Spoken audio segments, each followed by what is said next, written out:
guys, Carl Franklin here. Some of you may remember on Facebook we found an extraordinary turtle in Grand Prairie, Texas. We found a 48-pound female alligator snapping turtle, and she was found dead. And so we decided we'd go ahead and salvage those remains, and it has been a gruesome couple of weeks. Overall, it's been okay. What we did, we took her, if you look on the Facebook post, you'll be able to see the condition she was in. Really, decomposition was setting in, necrotic, just so putrefied. What we did is we put her in a trusty trash can here, and we filled up the trash can with water while she was in it, left it like that for about 10 days. Then we drained off some. I'm going to drain off the remainder of it, and we're going to assess the situation. I am not going to open this until we are absolutely ready. We opened it up for a day or so to allow some more insects to get inside, and we've got some mesh right here, some wire mesh that we're going to pour those remains over, because we really want to keep every single bone, every single tiny bone that's in there. So shall we take a peek? I can kind of smell it already. All right, good stuff there. So you can see we've got, this is just some water here, and you could notice that the scutes are starting to come off. That's natural. There's the activity of the maggots and just the bacteria, which is a good sign because we're wanting to get rid of as much of the fleshy, meaty stuff as possible. So I'm gonna go this side. Go ahead and give this a move the bungee cord. I'm worried about it. Well, I don't want to tear my glove accidentally doing this. So one thing is, we do not know what what she died from. There's a chance we could find out some answers doing this. You know, maybe if she ate if she swallowed something that was plastic, and then wasn't able to feed after that and she starved, well, then that could show up in there. But pretty much everything with this turtle, whenever we got it, is contained in here. Give it a very gentle pour. Oh wow, look at this. We got, not quite sure what that was, but I'll put it in the category of disgusting. So now we're down to the mud. Very carefully start pouring her out. Okay, it's a challenge doing this work because of the sheer yucky nature of it all. I've got a background in museum work, so to some extent I'm used to the yucky. Used to breathing through my mouth only doing this, and we got a lot of mud in here. That came from decomposed parts of her body, as well as probably some of the mud just from her environment. Things we're watching out for too. Doesn't look like much, but that's a claw. So we want to keep everything that we can, because we do want to, our intent is to reconstruct this. And the way that we were working the remains here was specifically so that we could help get a lot of the flesh and muscle to deteriorate and decompose quicker. And it's a passive way of doing it. You don't want to bury it.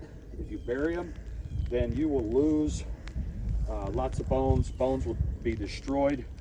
Features we were looking out for on this, right inside of here, that is the columnella bone. That's something that's a really good sign that if you have a skull of a turtle and you have that ear bone present, that's usually a good indicator of something that's been curated and prepared well.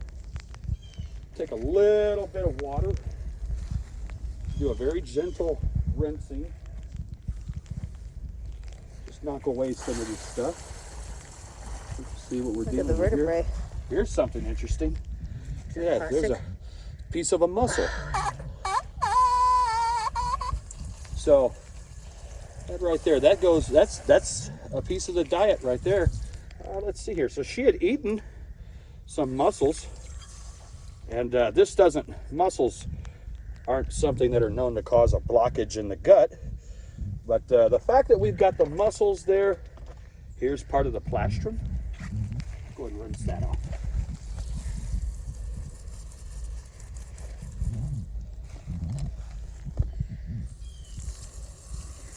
That's nice looking right there.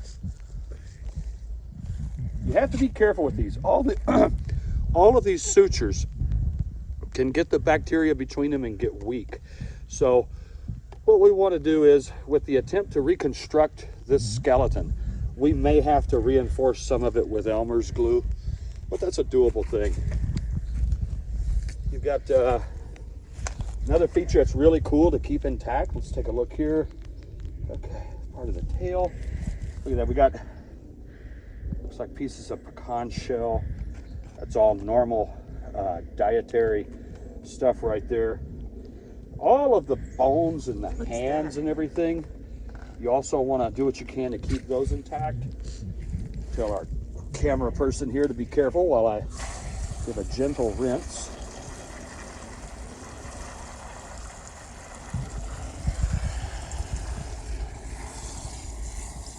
You might be tempted to really blast it, and I might give this a blast right here. This is actually the mussel that's left over. Something interesting, they have this ridge on the back of their skull that serves as a point of attachment for all of these mussels. And if you look at how much dense muscle mass they have there at the back of the head, you get an idea of how they're able to generate such tremendous bite force. Okay. Whoa, look what we got. Look what we got. Oh look my what we got. gosh. Right there. Wow. That's what did her in.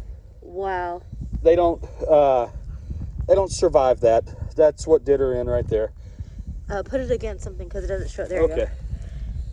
That right there, that big fish hook, that's more than likely what that was in her throat. Yep. And they don't like that, man. Someone caught her and then they cut the line. Hopefully we could get something operated to where people can call or contact folks like us or other people who care about these animals, so that if they do get this, that they won't be afraid of, being punished legally. Instead, they could just go ahead and let us know, and we could catch the turtle and try to get the hook out so that they can go back to living a life. An animal like this, it's unknown how old she is. She's already turned yellow or amelanistic. That's a sign of advanced age in alligator snapping turtles. But looky here, look at this right here. Here's more. We've got like different acorns, I guess. All that stuff came from the stomach contents. Let's give this a little rinse through right here. Is that a berry? Yeah, it's another one of the fruits or the nuts from the trees. And these maggots here, we're probably going to let this repopulate inside. Let the maggots repopulate inside here.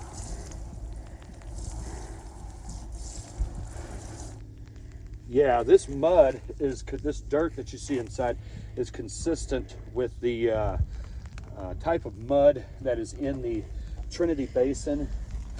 And boy, I really would like to get all of that flesh off of there. Let me turn this shell over very gently. Wow, it's looking gorgeous. So that's looking good. These right here are the this is the pelvis. That's really nice to have a nice intact pelvis like that. It's going to make our reconstruction of this skeleton a lot easier. And I'm not promising to any of the viewers when we're going to have that ready, because it's a labor of love. It doesn't take too long with these guys, actually. You could have this done, reconstructed and all, in matter of a couple of hours, you know. I mean, turtle skeletons are pretty easy to understand once you get the basics of their anatomy down. And these shoulder girdles, are kind of confusing to some people, but if they see that and they might not understand what that bone does or what it is. Let's see here. See if I can just take some of this connective tissue off. I don't want to lose any of those bones. The other thing is, here's something interesting. These bones right here, these are the hyoid bones. These bones are what is responsible, what allows a turtle to inflate its neck. Whenever they open their mouth, these come swinging out. It actually causes the neck to increase in diameter and increase the flow of water and material down into the throat so they can eat. Shells, you have to be careful, because just like the other parts, like this part of the plastron with the suture that's delicate, all of these sutures right here are delicate as well. So this girl, she was eating mussels, she was eating various nuts that would fall into the water. No surprise at all on any of the stuff found here in her GI tract, or from her GI tract. One thing that you notice is absent. Oh yeah, this is nice right here. We've got, looks like a tibula and fibula. One thing you'll notice that's absent are any parts of the reproductive tract. So at least, even though she died prematurely, at least she didn't have eggs inside of her.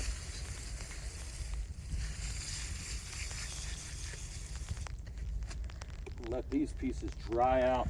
Later on, what we can do is I'll decide what to do when we get to that point. We might use some hydrogen peroxide to help whiten them up, clean them up a bit. We might use, I don't really like using bleach too much, because it's a real powerful oxidizer, and it can actually eat through the bone. And if you go crazy using bleach, then you're going to wind up with a skeleton that's all chalky and it just kind of comes apart. So let's see here.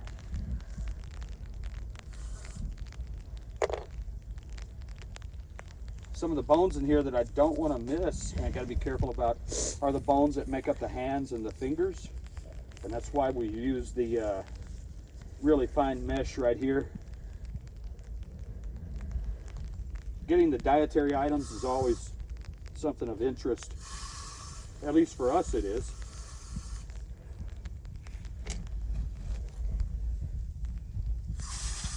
We had someone ask us if we were going to have all of these bones reproduced with a 3D printer.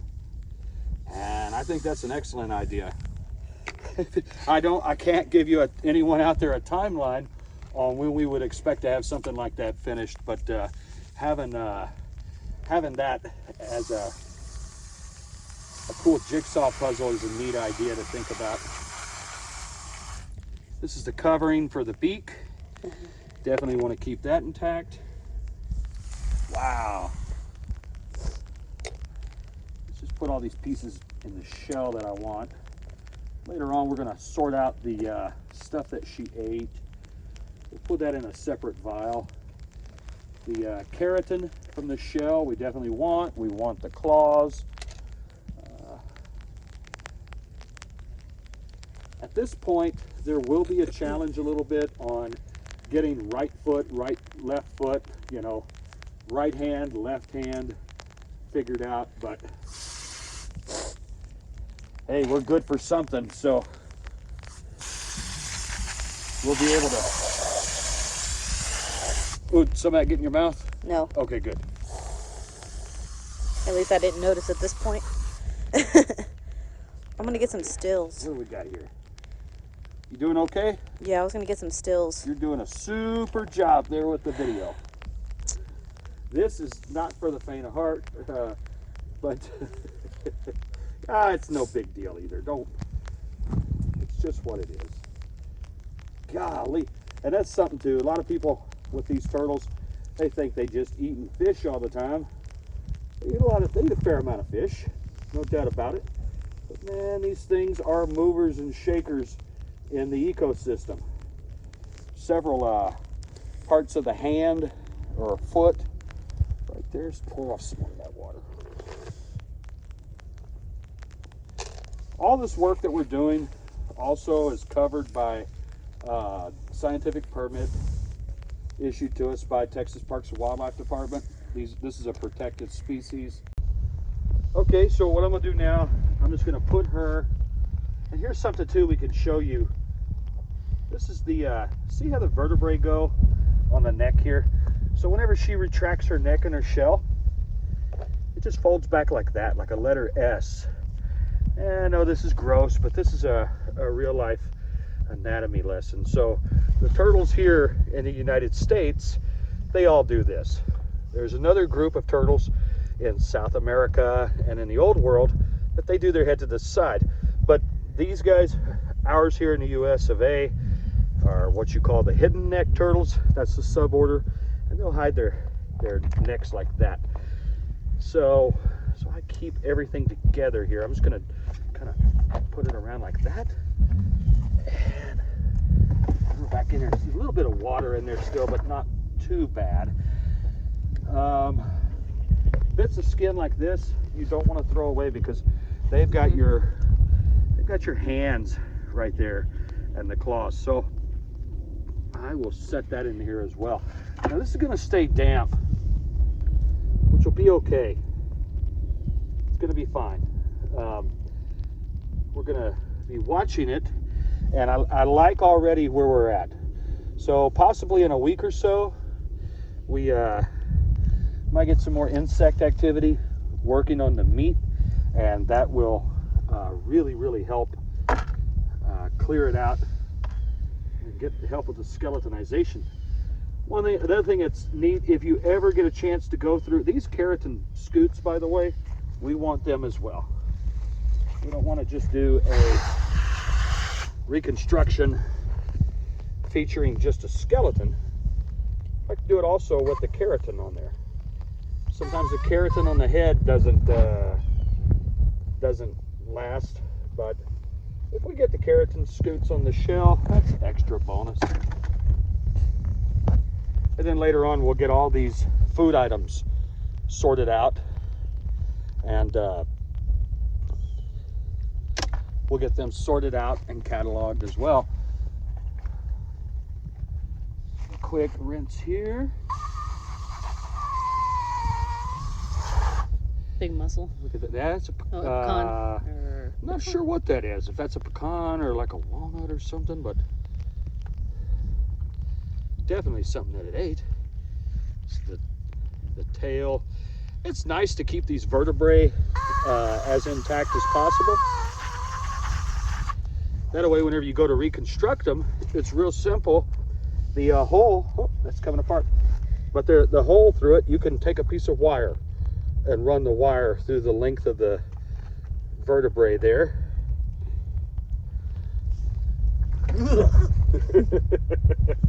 See if I got any more bones in here to get out. Wow, that's neat. Yep. Don't want to miss these little finger bones, toe bones. What an embarrassment that would be. Invite all your friends over to see your new alligator snapping turtle skeleton and you don't have all the correct finger bones in place.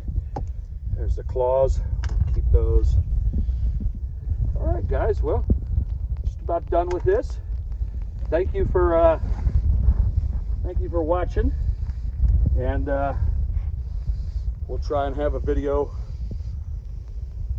We'll try and have a video where we have the whole thing reconstructed. So there you go. At least she didn't go to waste. Bye.